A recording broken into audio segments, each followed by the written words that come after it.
Hola, muy buenas tardes.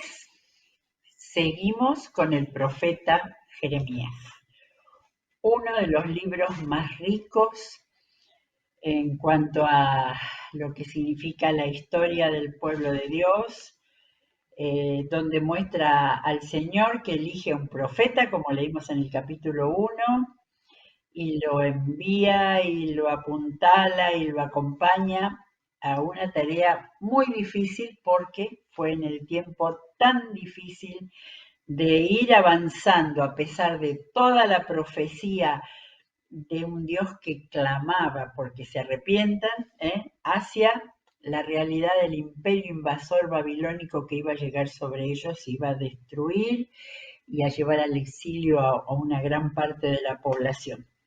Bueno, estamos haciendo una lectura de Jeremías porque venimos del rey Josías, que fue el momento de esplendor, y luego vino la decadencia, como nos muestra tanto el libro de Jeremías, y estamos haciendo un recorrido, no como siempre que tomamos un libro y lo leemos consecuentemente, sino estamos buscando distintas situaciones, vamos a ver ahora lo que vamos a hacer en el día de hoy, para poder captar el espíritu, en este caso hoy, por lo que vamos a ver lo que era la obediencia, la cercanía de Dios y este hombre profeta haber tomado lo que Dios quería hacer y obediencia quiere decir tal cual como Dios le pedía, sin chistar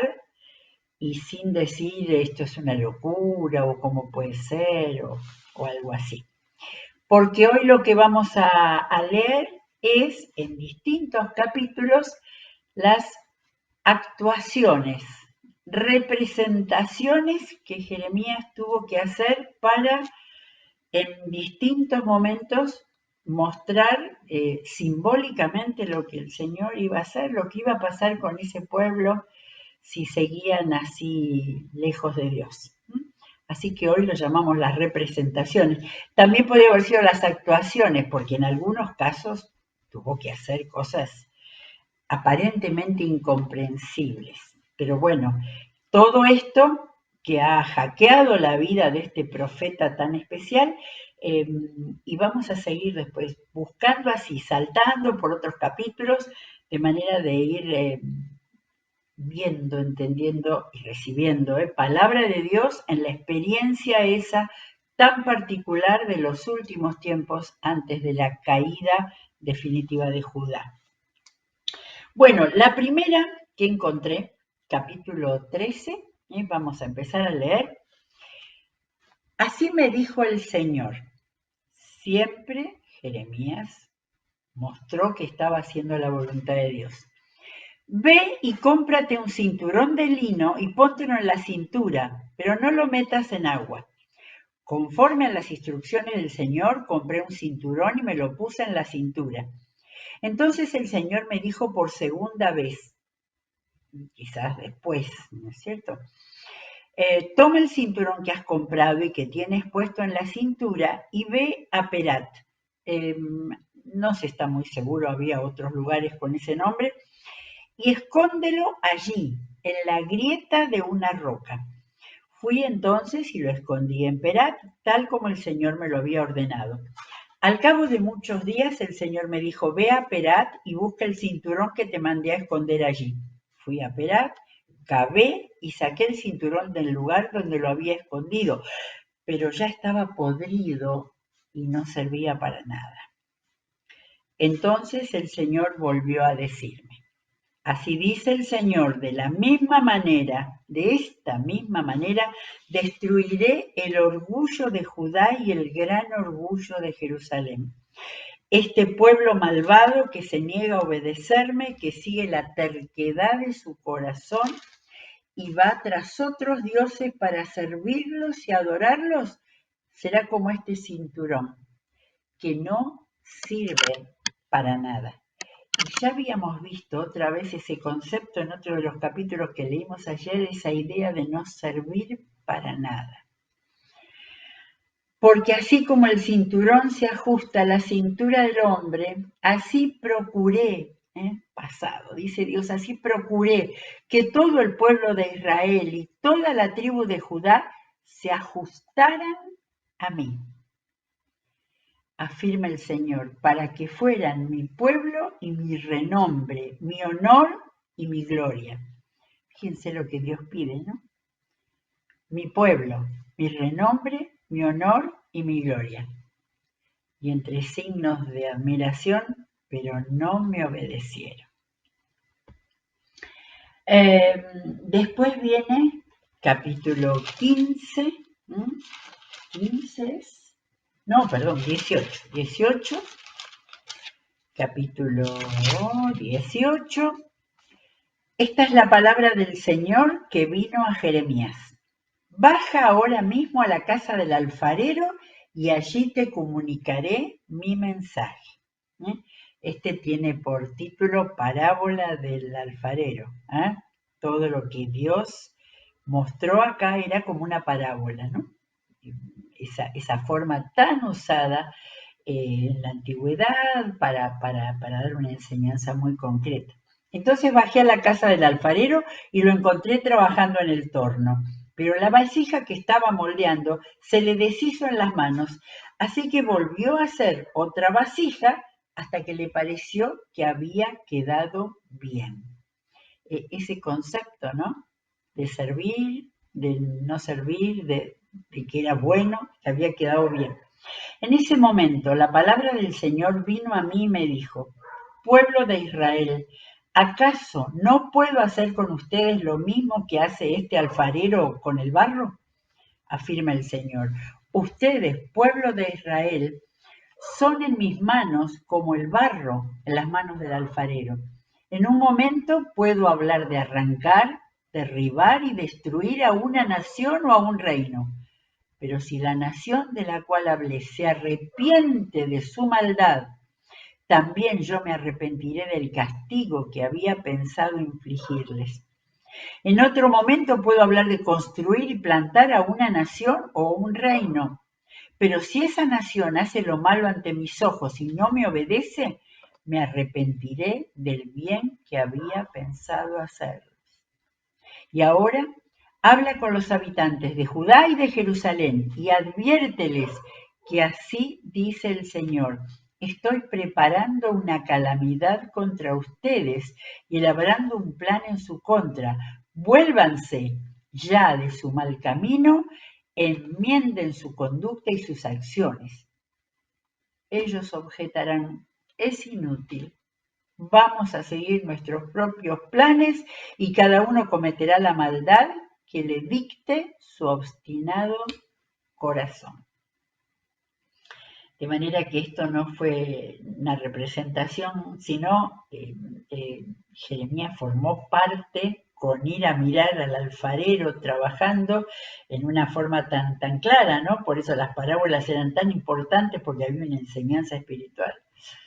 Y ahí Dios, todo este mensaje y este llamado, mensaje y llamado, y está lleno Jeremías de llamados así del Señor. Bueno, capítulo 24, hay otra más. Capítulo 24. Aquí ya habíamos dicho que a partir del capítulo 21 de Jeremías no hay correlación cronológica. O sea, miren lo que el momento que está esto. Después de que Nabucodonosor, rey de Babilonia, deportó de Jerusalén a Jeconías, hijo de Joacim, rey de Judá, junto con los jefes de Judá y con los artesanos y herreros, ya había pasado la deportación. Aspecto tan interesante. Se llevó a los jefes, a los artesanos y herreros. Se llevó a los que podían servirle Nabucodonosor, esclavos que iban a ser servidores allá en Babilonia. El Señor, entonces, después que pasó esto, el Señor me mostró 2 canastas de higos colocadas frente al templo del Señor. Una de ellas tenía higos muy buenos, como los que maduran primero, la otra tenía higos muy malos, tan malos que no se podían comer. Entonces el Señor me preguntó, ¿qué ves, Jeremías? Yo respondí, veo higos, unos están muy buenos, pero otros están tan malos que no se pueden comer. La palabra del Señor vino a mí. Así dice el Señor, el Dios de Israel. A los deportados de Judá, que envié a este lugar del país de los babilonios, los consideraré como a estos higos buenos. Los miraré favorablemente y los haré volver a este país. Los edificaré y no los derribaré. Los plantaré y no los arrancaré. Les daré un corazón que me conozca, porque yo soy el Señor. Ellos serán mi pueblo y yo seré su Dios, porque volverán a mí de todo corazón. Pero a Sedequías, rey de Judá, y a sus jefes y a los sobrevivientes de Jerusalén, lo mismo a los que se quedaron en este país como a los que viven en Egipto, porque muchos habían huido a Egipto, los trataré como a los higos malos, que de tan malos no se pueden comer, afirma el Señor. Los convertiré en motivo de espanto y de calamidad para todos los reinos de la tierra. En todos los lugares donde yo los disperse, serán objeto de escarnio, desprecio, burla y maldición. Enviaré contra ellos espada, hambre y pestilencia hasta que sean exterminados de la tierra que les di a ellos y a sus antepasados. Nunca el Señor, en sus advertencias, ¿no?, va a dejar de avisar. Había encontrado un pasaje, pero creo que no lo marqué, pero puedo buscarlo nuevamente. Sí, está acá. En Levítico donde tenemos toda la ley que el Señor le dio a Moisés, que Moisés escribió. Hacía tantos años de esto, tantos años, y ya en Levítico 26:39 dice que si no le obedecían al Señor, perecerán en medio de las naciones. El país de sus enemigos los devorará. Aquellos de ustedes que sobrevivan serán abatidos en país enemigo, porque a sus pecados se añadirá el de sus padres. Siempre el Señor los llamó, les avisó, les rogó.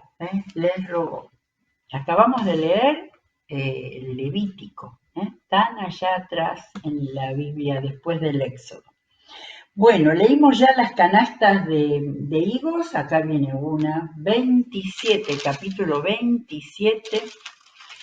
Estamos recorriendo gran parte de Jeremías. Al comienzo del reinado de Sedequías, hijo de Josías, rey de Judá, esto acá hay tema con la palabra hijo, que a veces se llamaba hijo, pero no era nieto o algo así. Sedequías fue el último. Vino a Jeremías esta palabra del Señor. Así me dijo el Señor, hazte un yugo, como le ponían a los bueyes para tenerlos ahí agarraditos mirando hacia adelante. Hazte un yugo y unas correas y póntelos sobre el cuello. Envía luego a los reyes de Edom, Moab, Amón, los que estaban al este del río Jordán y del Mar Muerto, Tiro y Sidón, los dos grandes países que estaban ahí sobre el mar Mediterráneo. Envía luego a todos estos reyes un mensaje por medio de los mensajeros que vienen a Jerusalén para ver a Sedequías, rey de Judá. Entrégales este mensaje para sus señores.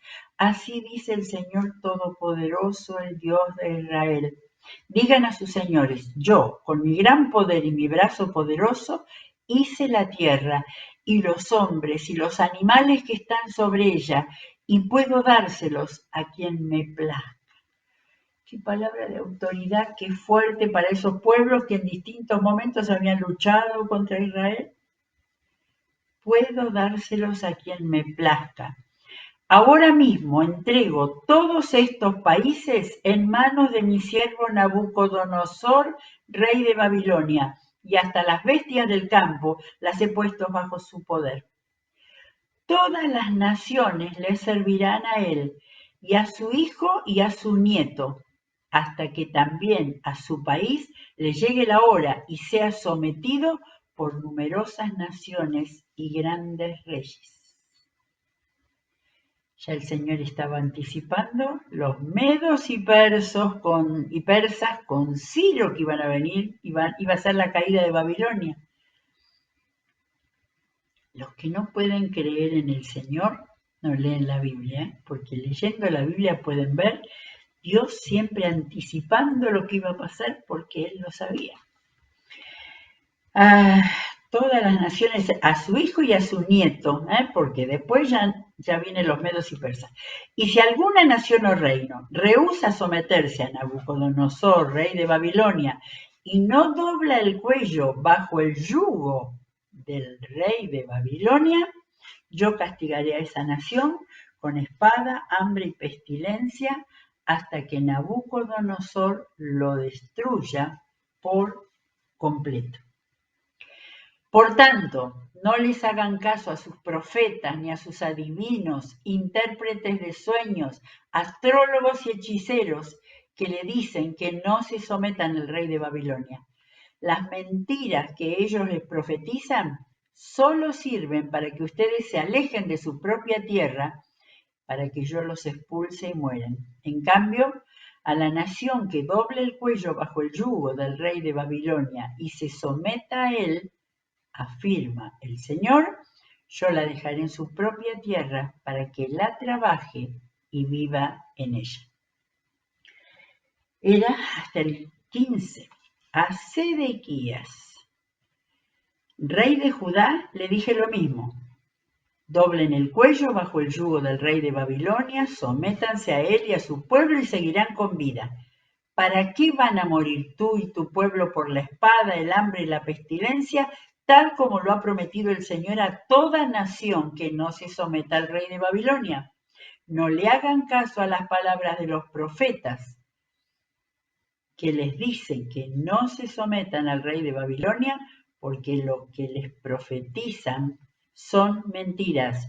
Yo no los envié, afirma el Señor. Ellos profetizan mentiras en mi nombre, que solo servirán para que yo los expulse a ustedes y mueran tanto ustedes como sus profetas. Leímos el capítulo 27 del 1 al 15. De manera que estoy pensando en Jeremías, ¿no? Qué fuerte para Jeremías recibir todo esto, o sea, él es el que supo anticipadamente lo que el Señor iba a hacer. Ahora, él tenía que hacerlo saber, profetizarlo y lograr, como ya veremos algunos de estos días, tuvo el rechazo más completo y tuvo lo que vamos a leer ahora en el próximo. B32. 32, ya estamos, bueno, ya hemos pasado vamos a pasar unos capítulos muy lindos, positivos, que vamos a leer al final de Jeremías. Bueno, acá tenemos otra parábola, por lo menos esto es lo que dice el subtítulo en mi Biblia. Esta es la palabra del Señor que vino a Jeremías en el año 10 del reinado de Sedequías en Judá, es decir, en el año 18 de Nabucodonosor.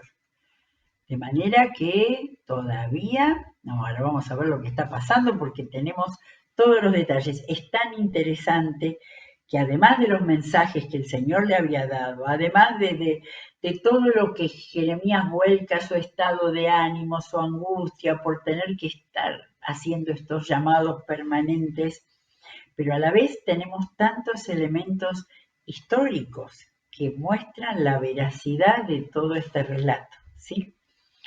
Muy bien, en aquel tiempo, o sea, vuelvo a leer, en el año 10 del reinado de Sedequías y el 18 de Nabucodonosor, en aquel tiempo el ejército del rey de Babilonia mantuvo sitiada a Jerusalén y el profeta Jeremías estuvo preso en el patio de la guardia del Palacio Real.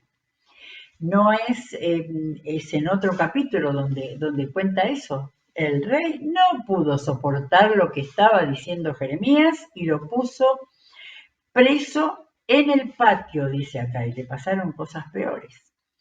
Sedequías, el rey de Judá, lo tenía preso y le reprochaba: ¿por qué andas profetizando? Así dice el Señor. Andas proclamando que el Señor dice: voy a entregar esta ciudad en manos del rey de Babilonia y él la tomará. Y Sedequías, rey de Judá, no escapará de la mano de los babilonios, sino que será entregado en manos del rey de Babilonia y tendrá que enfrentarse con él cara a cara. Además, había escuchado perfectamente Sedequías, sabía toda la predicación de Jeremías.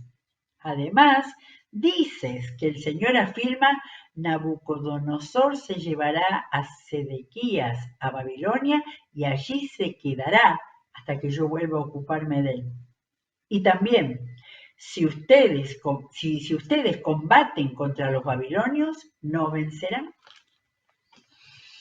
De manera que el rey había escuchado, ¿sí? Tantas veces Jeremías dice como que no quieren escuchar, y lo que no querían era obedecer, pero escuchar el rey tenía clarísimo. Eso demuestra también que Jeremías había cumplido completamente la palabra del Señor, o sea, no es que estaba predicando en otra ciudad o en las afueras de Jerusalén. Él era de la clase sacerdotal, de manera que evidentemente él se movía con reconocimiento cerca del palacio. Sedequías tenía muy claro lo que Dios estaba diciendo, pero él no tenía ninguna intención de hacerle caso, de obedecer, de ponerse a pensar: ¿será esto verdad? El capítulo diciendo que estaba sitiado, ¿sí? El ejército del rey de Babilonia mantuvo sitiada Jerusalén y estaba sitiada por lo que significaba el ejército babilonio, en ese momento el imperio más grande cercano a Israel. Muy bien, Jeremías respondió: la palabra del Señor vino a mí y me dijo: Hananiel, hijo de tu tío Salum, vendrá a pedirte que le compres el campo que está en Anatot, pues tiene el derecho y la responsabilidad de comprarlo por ser el pariente más cercano. Parece que estamos en otro capítulo y que cambió la cosa, pero no. Estos asuntos de familia, de herencia, eran muy importantes.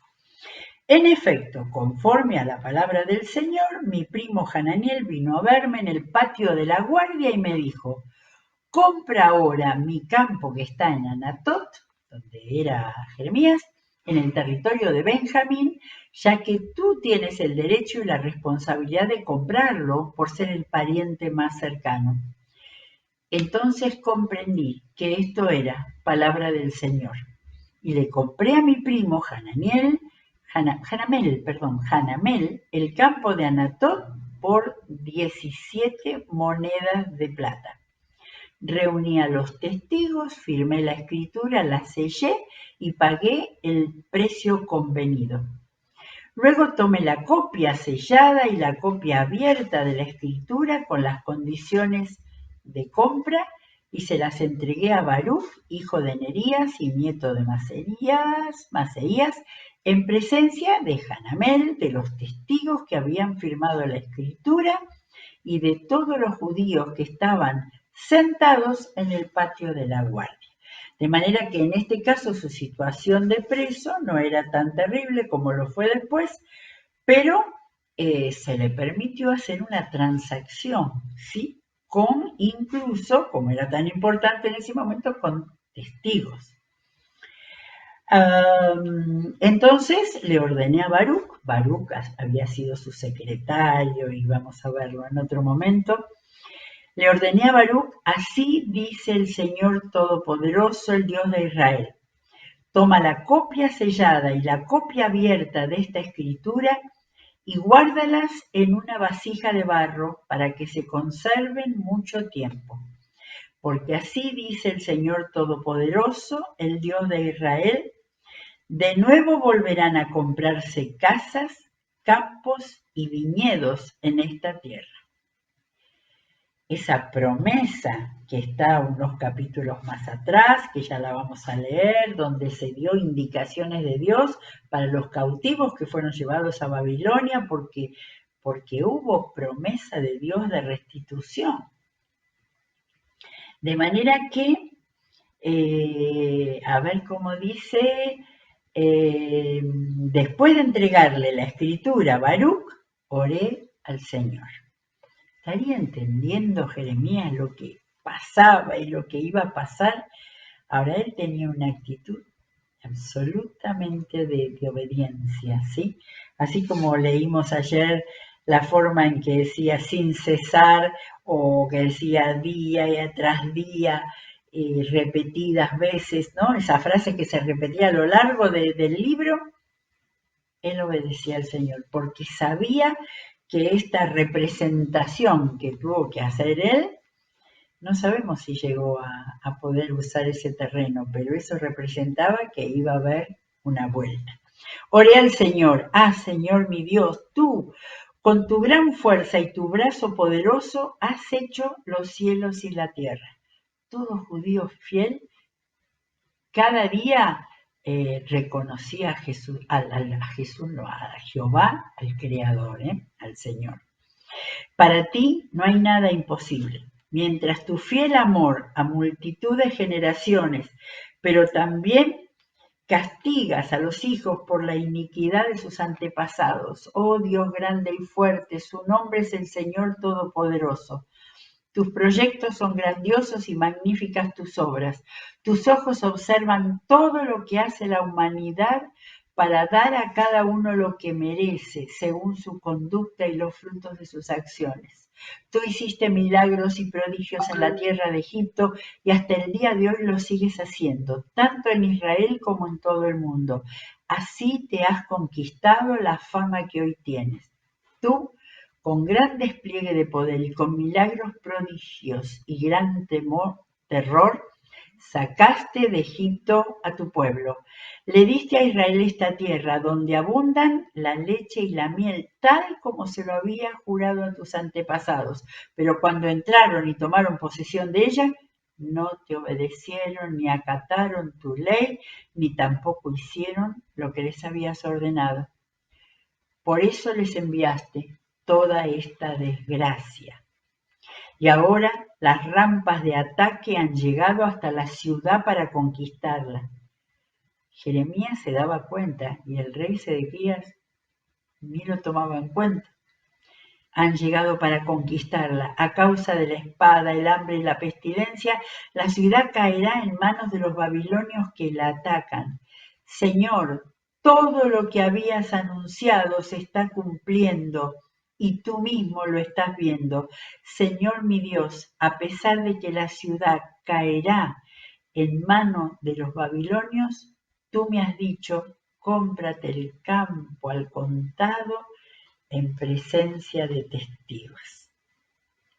Uno pensaría que estaba recordando toda la historia de Israel y lo del campo había quedado. No, él está reconociendo, Señor, vas a hacer todo esto que prometiste y a pesar de eso me has dicho, cómprate el campo, porque esa era una representación, pero en este caso concreta, había un campo que decía, va a haber futuro.